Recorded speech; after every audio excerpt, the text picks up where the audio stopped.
नमस्कार. तर आज आपण पोळ्यांचा कुस्कारा बघणार आहोत. तर त्यासाठी मी या 4-5 पोळ्या घेतलेल्या आहेत. तर गरम पोळ्या घ्यायच्या नाही, 3-4 तासाच्या किंवा सकाळी केलेल्या पोळ्या घ्यायच्या आणि असे तुकडे करायचे. जास्त बारीक नाही केले तरी चालतील. ते मिक्सरमधून काढून घेणार आहोत आपण. तर आता हे मिक्सरमधून आपण बारीक करून घेऊ.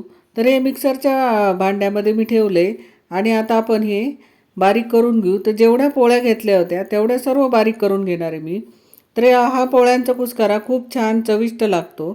तर आता त्यासाठी मी हे 2 कांदे घेतलेले आहेत. मध्यम आकाराचे 2 कांदे घ्यायचे आहेत आणि त्याची व्यवस्थित साल काढून आपण हे बारीक चिरून घेणार आहोत. तर मी हे चॉपरमध्ये बारीक करणार आहे म्हणून अशा प्रकारे 4 तुकडे करून घेतलेत आणि आता हे चॉपरमध्ये मी बारीक करून घेणार आहे, बारीक चिरून घेणार आहे. त्याच्यानंतर मी एक कढई ठेवली आहे. त्याच्यात आपण आता 2 पळ्या तेल टाकून घेऊ. आपल्या आवडीनुसार कमी जास्त केलं तरी चालेल. तेल थोडं जास्त टाकलं तर चव छान येते. त्याच्यानंतर आपण ह्याच्यात आता शेंगादाणे टाकायचे आहेत.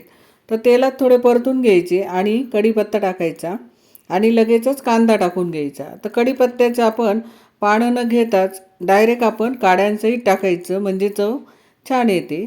आणि आता हे व्यवस्थित परतून घेऊ आपण कांदा व्यवस्थित परतल्यानंतर आपण ह्याच्यामध्ये थोडीशी मोहरी जिरे ह्याच्यात आपण टाकून घ्यायचे आणि नंतर हिंग हळद ह्याच्यात टाकून घ्यायचे आणि व्यवस्थित परत एकदा आपण हे मिक्स करून घ्यायचे.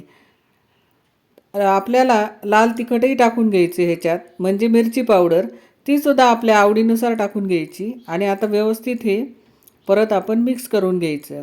तर कढीपत्त्याची काड्यासहित टाकल्यामुळे त्याची चव छान येते. व्यवस्थित अगदी हा कुस्कारा छान लागतो. आता आपण हे बारीक केलेल्या पोळ्या आहेत तर आपण ह्याच्यामध्ये टाकून घ्यायच्यात. तर आपण जेवढ्या पोळ्या घेतल्या होत्या तेवढ्या सर्व मी ह्याच्यामध्ये टाकून घेणार आहोत आणि आता ह्याच्यामध्ये हे व्यवस्थित मिक्स करून घ्यायचं आहे. तर पोळ्यांमध्ये सुद्धा आधी मीठ असतं तर आपण बेतानेच ह्याच्यामध्ये मीठ टाकून घ्यायचं आहे. तर मी ह्याच्यामध्ये 1 चमचा साखर टाकून घेतली. 1 किंवा 1.5 चमचा साखर टाकायची आणि ह्याच्यामध्ये थोडं चवीनुसार मीठ टाकून हे व्यवस्थित आपण मिक्स करून घेऊ. तर साखर टाकल्यामुळे ह्याची चव अगदी खूप सुंदर अशी येते आणि हा कुस्कारा खूप छान लागतो. तर आपण हा शिळ्या पोळ्यांचा सुद्धा कुस्कारा करू शकतो कारण हा खूप चवीला छान लागतो आणि लहान मुलांना सुद्धा खूप आवडतो हा. तर व्यवस्थित मी हे मिक्स करून घेणार आहे आणि त्याच्यानंतर आता हे आपण झाकण ठेवून देणार आहोत ह्याच्यावर. तर 5 मिनिटासाठी झाकण ठेवायचे. तर हा कुस्कारा आपला 5 मिनिटानंतर तयार होईल. तर ह्याच्यामध्ये कोथिंबीरसुद्धा टाकायची पण आमच्या घरात आवडत नाही त्याच्यामुळं मी कोथिंबीर टाकलेली नाही.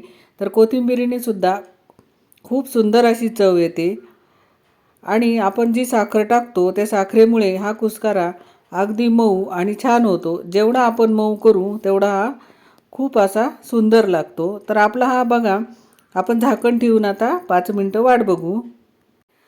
तर वाफ चांगली बसलेली आहे. आपला हा कुस्कारा अगदी छान असा तयार झालेला आहे. अगदी तुम्ही करून बघा आणि मला नक्की कमेंटमध्ये सांगा की हा कुस्कारा कसा झाला. आणि तुम्हाला जर माझे व्हिडिओ आवडत असतील तर लाईक शेअर आणि सबस्क्राईबसुद्धा करा आणि अशा प्रकारचा तुम्ही पोळ्यांचा कुस्कारा जरूर करून बघा आणि मला कमेंटमध्ये सांगायला विसरू नका. आणि आता ह्या कढीपत्त्याचे काड्या काढून टाकायच्या.